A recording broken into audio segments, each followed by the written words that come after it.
Alors, on a commencé à les politologues de Pignor comme Balima ou nouvelle chamamba de baby, bonne nouvelle chamamba baby. Janfa do donné baby, mais la Janfa est découverte qu'à Aouye Balima ou a été fait maréchal Assimi Goïta Koum. Assimi, amène au Molokoy, n'est qu'un mission d'Alé baby. Balima ou bonne nouvelle follow du Ménier, comme Mali armée Tara frappou Kebi, Balima ou ka Dougou Dobe non, obé la zone des 3 frontières à Boro Kerafalako, il doit mettre Dougou Togo rapidement. Dougou Togo de Ko. Attendez une seconde. Voilà. Les femmes ont effectué des frappes aériennes ce matin à Fitili, dans la zone des 3 frontières. Mali Sorassou Tagara. Oui, Yoromi Yerebe, la zone des 3 frontières là. Nous Tara Madjougou Genaboui. On peut faire un renfort à tout Koube Bolikana. Mali Sorassou Tagara Sigi. Ka avion ta ka Yoro bombardé, ka bombardé. Malimao. Kou guerre c'est ça non. L'armée malienne a pris le contrôle de la zone des 3 frontières. Oh. Terrorisme faso yere yoro miede Mali armée fle ko yoro di mene o bonne nouvelle fulana fana mi mbalimaw uka ani naratiela la utara anga dugu munu jeni kata flaw faga kata dono faga mamunu kumbo barake o kuma boli kata dugu jukoro somina Mali surasu ya yoro découverte ke mbalimaw ka tugu u genga boy ka mobili biworo ni kopora a yoro la marfa mon bora na ate dalo Ouye waru be boy, waru be découverte kera ayola mbalimao, sefa ubala, euro ubala. Mbalimao, Francico kale kunyete ni shila mbalimao. Malgré que puissance be France là, mais Francico kale ta donc terrorisme be oromina. Mais ils sont allés, ils sont ka satellite mbalimao, anga ils sont fokoyi. Ils sont ka satellite ya beira. Awa java mun dogole be et fait présent et comment on appelle là et ils sont ka présent. Oye, erebelu dugo flabe ils sont kerefe et Ukraine. Irisu koko ka erebelu ka indépendance duma no ye dombes ni domek oye Ukraine dugu flabe no rébellion flabe irisu yo erebelu ka indépendance duma Mali erebelu fana de wulembe bi ko ka azawadi indépendance di ulu fana ma balimaw France de ka erebelu pousser ça erebelu ye communiquer tamanke bi ma aw kana sram ayaw daka sino ko ngomira mode. Le président Assimi Goïta a le contrôle de la situation. Machiti c'est qu'il y a Mali la bi. Bila ita lai. Oubedo et terrorisme do pick-up mon kono. On a essayé de rebelu bulu. Mali avion kelen. Mesigaka. Mali avion kelen bese ka a pick-up keme détruit à moins d'1 heure de temps. Kele be babakati mina okasoro Mali armée a mobili keme ou be keme flabe détruit. Avion kelen dro. Avion Mali Bolobi. L'avion que le Mali a aujourd'hui, le Mali a plus de 40 avions aujourd'hui. Avion Mali Bolobi avait avion de binani bobi Balimao. Donc, au Chikana Djoro, maréchal Assimi Baka Barala, général Chogueli Baka Barala, la transition est tranquille. Francis de Bolembe, parce que chaque fois ni problème Mali kono. En 2013, Mali Boula Watimina, Kabaga Noir libéré, ni Erebeli Kelune Nana Kani, il n'endo Francis Koron, Kolu Bise Koka Marfa Doluma, Kolu Bise Ka Francis Deme. Francis ni Erebeli et Jafa Mouke 2013, Ka Djongula Toede. Aïwa, Irisu Fran Nalende, Erebeli Kelen nebe ka commencé ka Kuma, ni Erebeli Kumana, Francis Betou appuyé Nations Zinina, Aïwa complot Njetimine de. Francis ka complot et Jumé Sam non, Francis Gena, Francis Digi et Joye Bi. Francis Digi Folo et Fin Folo Mine. Mali opposant ka bo le 25 mars ka Assimi gain au plan oye échecita ou ka plan flana ngejume san non ou be erebelu bobo ka koule fambe kolu bise ka sécurité ke ni erebelu bise ka sécurité ke Mali noir dugumbe non nous avons ma Tessit la zone des 3 frontières c'est l'armée malienne qui est allée libérer Tessit Malimao Mali armée de Tarakata Tessit libéré sous les yeux de ces mêmes rebelles. Ni erebeli kelen de marfa taka Mali lebu. On ne na bi ko ka marfa doluma. Erebelu ko Francis Tatolo mfle ninge ko ka marfa doluma. Ko lubi se ka Mali nord sécurisé. Marfa ta abulo déjà. A ne ma fo kande do Kidali. A o jati gele me boy. Erebelu ya ye bi. Fanga be Mali surasu la katemuka. C'est ça. Francis be fait ka erebelu blaka kuma. Ni erebelu kuma na irisu ye mu ke Ukraine de. Francis fana be fait de ale tatola. Aga to udugu faruka uka erebelu arme tuguni. Pas parce que vous avez terrorisé mais vous avez assumé nous les clés. Mais vous pas donc bi. Ni erebelu ko kubu ke Mali surasu kambi. A combat dans les 5 minutes droit. 5 minutes. Ou bien erebelu bobo barala. rebelle ba do tese mali surasu la bi rebelle be coller de la bi ko ka marfa do luma ko lu be se ko ka sécurité ke c'est l'état qui va assumer la sécurité aw ma maloya aw de bora libi kana aw noro terroriste la ta anga jamana ci biire aw ba jo ko ka marfa di aw ma mbalimaw Franci lebura koy awa Franci ka mogo duru de minena Centrafrique Franci ka mercenaire duru de minena Centrafrique Franci ka mercenaire duru de minena Centrafrique ou kumbe fe ka Centrafrique présent ko faga a photo be mbolo metla ka ira awla mbalimaw Burkina présent kolombe fanga la bi Burkina colonel mu ye coup d'état ke na be fanga la bi Burkina sorasi mu be fanga la bi France ni Union européenne mogo ya a wele ka kangar dai ko te fe ko irisu ka ta Burkina de ko jatigelen be ko irisu be Mali la ko irisu ka ta Burkina de ko ni Burkina président ka be fengani sorasu ye doro ku ba genga bo fanga na a be semene be metla ka be kalawi nya fo o nyena mo France terroriste kele côté France nana anga sanu de choueni kama France nana anga woro de choueni kama France yere ko Mali armée lembe bi kanga na nyogon negen ko marfa me Mali armée bolo bi sous région be jamana kelen dron de be CEDEAO konana mu surasu bi se ka I koda Mali surasu la o ye Nigeria di Côte d'Ivoire ni Sénégal farale nyoga ka utise Mali la bi l'armée malienne est en train de monter en puissance Mali maw il souye ou ka satellite ta ka terroriste ka wo ou be tala I dogo wo min kono de flaw ka dugu min jenna ko ogo sabu jenni mun ka taa flaw ka dugu ci ka mogo faga de u kun bɛ taa dugu wo min kɔnɔ u n'u ye tiɲɛni kɛ u bɛ taa kulu wo min kɔnɔ balimaw o kulu wo in de filɛ nin ye balimaw an kan ka Asimi fo balimaw kulu wo filɛ dɛ an yɛrɛ ka kulu wo lajɛ ne terroriste dogo yɔrɔ de ye awa ni Mali sɔrɔsiw ka yanni irisiw ka na ni Mali sɔrɔsiw y'u gɛn u bɛ min de da ka nin yɔrɔ la kori Mali sɔrɔsiw mana fɔ k'u bɛ avancer dɔrɔn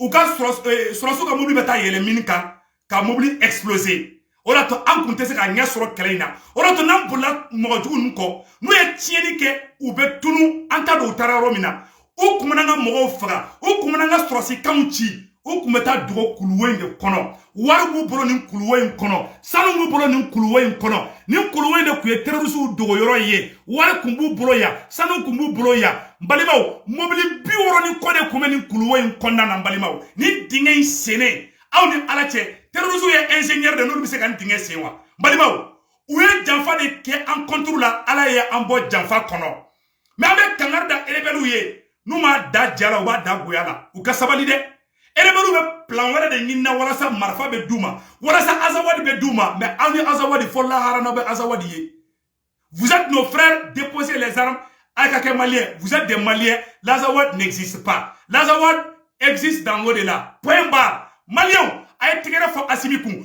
aw kana jɔrɔ bilahi n bɛ kuma kelen fɔ aw kana jɔrɔ Asimi tilala ka baara dilan pewu Asimi ni Sogɛli wa maréchal Asimi général Sogɛli baara de banna pewu balimaw u bɛ kana na aw bloqué ni kuma wɛrɛ fana tuguni n bɛna kuma kelen fɔ Maliko la bi balimaw aw bɛ yɛlɛ sisan nɔ Mali kɛra de sisan i n'a fɔ ni waraba ye sogo minɛ ni waraba ye sogo minɛ sisan nɔ suruku bi boli ka tigi den kɛrɛfɛ o kan ni waraba tilara sogo la ale b'a tɔ ta duga bɛ yɛlɛ yiriju sanfɛ n'u bɛɛ tilara ale fana b'a ta yɔrɔ ɲini Asimi ni Sogɛli de waraba ye sogo ye Mali ye suruku ye Faransi ye ayiwa duga o ye CEDEAO ye u ma jɛ Mali kɔ dɛ awa Macky Sall bɛ ka kasi u bɛ ka kɛ i n'a fɔ Mali bɛ danger de la ko ni Faransi tagara ko Mali bɛ ci Faransi RFI bɛ k'o de fɔ France 24 bɛ k'o de fɔ ko irisiw ni Mali sɔrɔsiw bɛ ka Mali duguw libéré i t'o kuma mɛn RFI da i t'o mɛn France 24 da u bɛ ka rebelles fana fara u kan sisan ani Mali politicien dɔw minnu tɛ Mali fɛ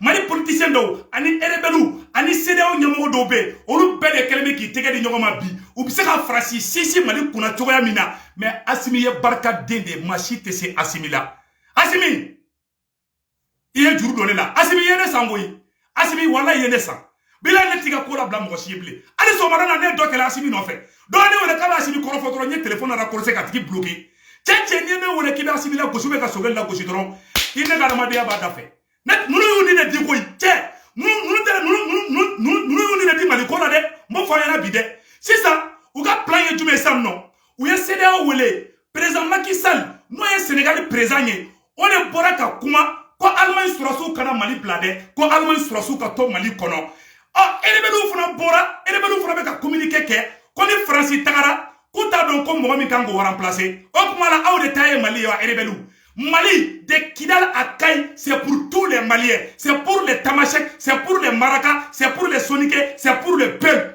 Il n'y a pas de guerre tribale. Tiens, problème t'es un quoi? Aw pour la Libye, aw ni terroristes, ni Marfa Drani, rebelle Keloma, ou ni terroristes Keloma Tla ka Mali, Surasu Kele. Ni Dougou Djera, rebelle do, ni Sou Kora, terroristes de do. Français ka journaliste Beyafo. Malion, rebelle le Français ka Jafa ou Tugunde, rebelle Moka, ou Moussondro. Quand Dougoumena Songoro est kinindi. C'est ça. Oui, quand vous dites aéroport là, plan B déjoué là. Alors, quand Faradje Garbal, quand Tasma ou la Faradje Garbal là, aya ko sege sege. Quand Faradje Garbal, quand Tasma ou la, aya ko sege sege. Kounou, oui, Français ou ka, moro domine, mercenaire domine. En même temps, oui, événement flat de créer. Aye, ko inagere. Français, ko Burkina Faso, ko ka mine dobe non, ko explosion de kera Burkina. Ko Burkina ko mɔgɔ 50 ani mɔgɔ 9 de sara Burkina kunu.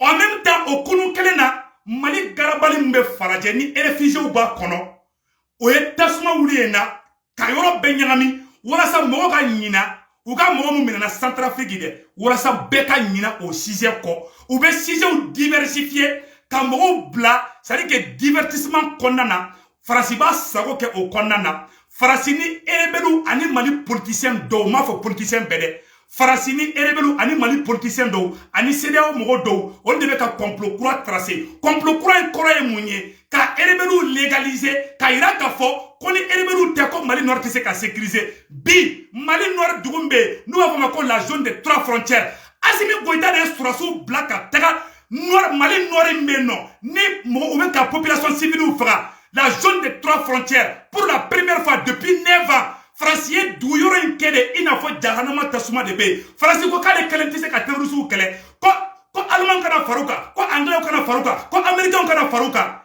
Ja tribo de du. Asimi sigire to ka sara woro ka se ka chie so nyimi doro. Asimi chie woro kele nyimi doro ko he kayu ka kata ndugu libéré. Ja asimi la fere ko ngomira la mode. Ja ni tout sera asimi la to tout sera se utungara la. Je suis l'avocat défenseur de Assimi aujourd'hui. Le maréchal Assimi. Billahi s'entend. Ou bien que galon tige diembeye. Français kuna ni sanubo usine, sanubo ni machine de. Français kuna ni jamabo machine de. Ou kume kanga sang de chouin. Ou kume kanga waru de chouin. Kata galon tige mo ouye. Ko terrorisme kelebe ka zone de 3 frontières ke. Ka erebelu faruka. Erebelu munu nuko marafa buburo. O erebelu masonga taka. Ou ere oluko kolube ka nord de libéré. Erebelu munu ni marafa buburo. Erebelu ma kelekele. Mali Sourassou, armée malienne de Oula Kata Keleke, la zone des 3 frontières, qu'a libéré. Au cas où tu connais, où il y a un black, quoi, terrorisme, avec un tourni. Sur on a fait Jonaïna, Mali armée Tara, quoi, Itili, d'où l'avait quoi, Itili. Mali armée Tara bombardement, avec air Durubo, avec un bon qui terrorisme. Ama foko bravo au maréchal Assimi. Malion a été Assimi là. Mais Assimi, il me colosi. Tchadi, ou quoi, Tchadi Sourassou, mais d'aller Mali kono. Bon, n'te sorasiya maîtriser kosɛbɛ ne ye politologue de mais ne bɛ ko kelen kɛ nin dɔn Tchadiens ni Français bɛɛ ye kelen ye dɛ n kɛ nin b'o dɔn mais n t'a dɔn mun b'aw ni ɲɔgɔn cɛ dɛ mais n'i nana ni Tchadi sɔrɔsiw ye a bɛna fɔ i nana ni Faransi sɔrɔsiw de ye an kana ɲɔgɔn nɛgɛ donc Assimi o si t'an cɛ ɲɔgɔn ye koyi an bɛ ɲɔgɔn bolo de koyi depuis Assimi ye décret signé don min na ko Faransi ka taga ka bɔ Mali kɔnɔ Assimi i ye ne san o don awa n tɛ i labila Ala kɛ ni janfa dusu don kɔnɔ bilayi Ala ni filila kɛ ni n b'i ladi mais Maliens billahi Assimi ba baramina kabo aklima avion binani avion de chasse me Mali bolo ba akachani binani nye misiru be srala kana elebelu ba boli mobili mi kono o mobili de o keme fla Mali avion kelen bi se ko détruit kelen konana ou be 30 minutes ni combat kera Mali suraso ni elebelu tebbi a combat teme minute duru ka ubu be bo barala elebelu de be boli la san Francis kɛrɛfɛ Francis de be ka elebelu pousser ko ka to ka kule ono kule la ko irisu ye dugudon ka indépendance duma ko lu fana be elebelu protéger o da to Francis te fɛ ka taga ka boya o da to Francis be fɛ ka tasuma de wuli Mali kɔnɔna na Francis lebura Francis ko yira la jɛbɛla aw yɛrɛ ka Francis ka sɔrɔsiw la jɛ balimaw Francis sɔrɔsiw minɛna Centrafrique balimaw a kɛra maloba de balimaw mena video bɔ ka yira aw bɛɛ lajɛlen na a yɛrɛ kala jɛ dɛ Francis sɔrɔsiw de minɛna Centrafrique ko kuma fɛ ka Centrafrique président de faga a filɛ dɛ an ka lajɛ ɲɔgɔn fɛ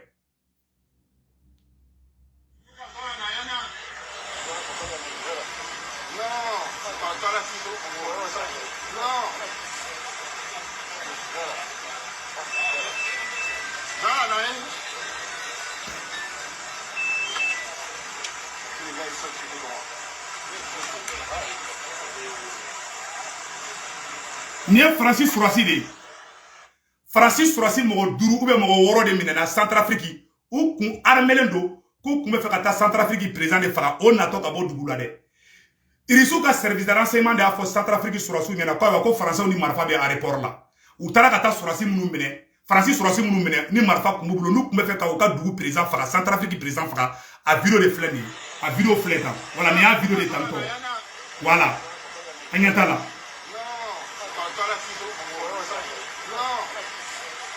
voilà donc Mbalimao anga Assimi protégé kuma langono fe fo anga nta aussi fait Assimi ya ni de di Francité Assimi toye Francité Chogueli Maïga toye Francité transition mogosi toye oh ni waraba nana do bauka o te bauka ñogon kele ñogon tu wati de o ila anga tege di ñogon ma munu egirlendo nu be compte règlement de compte la uguwa retraite anticipée ta o katu dawka salon kono ambe Assimi Chogueli ko fo dien fo lahara awa antu labla Francité Chogueli toye Francité Assimi toye billahi nu toye ka fuma ko pou ou be desoula ala kana to ka se Assimi la ala kana to ka se Chogueli la maréchal Assimi général Chogueli ambaw ko Mali karamogo be abeka bo aka ni transition soutenir Mali donso Mali somao segukaw awka do minena wallahi segukaw be ne wole dongo do ku be sa Mali ko la anga farmbalu kala me segukaw fo billahi ala me dugu bela jele fo kibara mun kume ka fo onyina o tebele ko fe ka bala tugun balimaw mena mun ira awla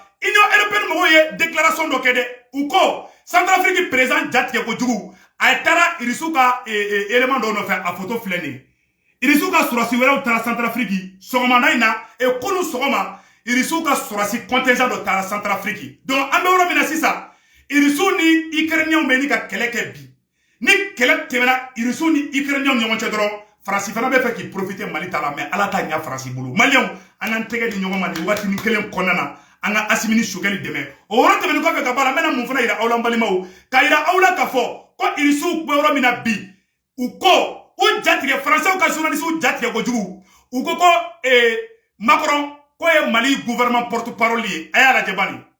Les résultats de 9 ans d'engagement français au Mali n'ont pas été satisfaisants selon les autorités maliennes. On écoute Emmanuel Macron, le porte-parole du gouvernement malien. Ko Emmanuel Macron ko le porte-parole du gouvernement malien aka mbembalimao